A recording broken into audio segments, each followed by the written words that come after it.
Indian premier league రాకతో cricket ప్రపంచంలో విప్లవాత్మక మార్పులు చోటు చేసుకున్నాయని లీగ్ చైర్మన్ అరుణ్ ధుమాల్ వ్యాఖ్యానించారు.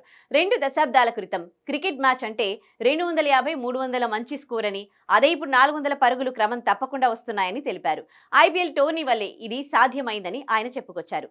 ప్రతిభను గుర్తించడంలో కానీ, ఆదాయం సృష్టించడంలో కానీ ఐపీఎల్ ముఖ్యమైన పాత్రను పోషించడమే కాకుండా 3 రకాల ఆటలను మరింత పోటీగా మార్చిందని అరుణ్ ధుమాల్ అన్నారు. ప్రారంభ సీజన్ 2008 నాటి నుండి టీ20 క్రికెట్ విపరీతంగా అభివృద్ధి చెందిందని ఆయన మాట్లాడారు.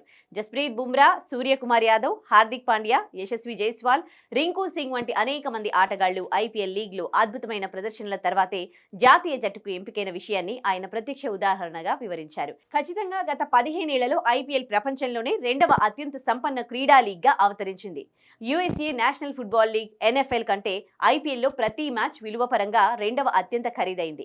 ఐపీఎల్ రాకతో క్రికెట్ ఎలా విపరీతంగా మారిపోయిందో మీరు ఊహించొచ్చు. టెస్ట్ మ్యాచ్లు ఎక్కువ ఫలితాలనివ్వడం, వన్డేలు మరింత పోటీతత్వంతో ఉండడం ఐపీఎల్ వల్లనే చూస్తున్నామని అరుణ్ ధుమాల్ పేర్కొన్నారు. అయితే ఈ ఏడాది మార్చి 22 నుంచి ఐపీఎల్ 17వ సీజన్ ప్రారంభం కానున్నట్లు తెలిపిన అరుణ్ ధుమాల్, సార్వత్రిక ఎన్నికల తేదీలు ప్రకటించిన అనంతరం మిగిలిన ఐపీఎల్ పూర్తి షెడ్యూల్ విడుదల చేస్తామని వెల్లడించారు.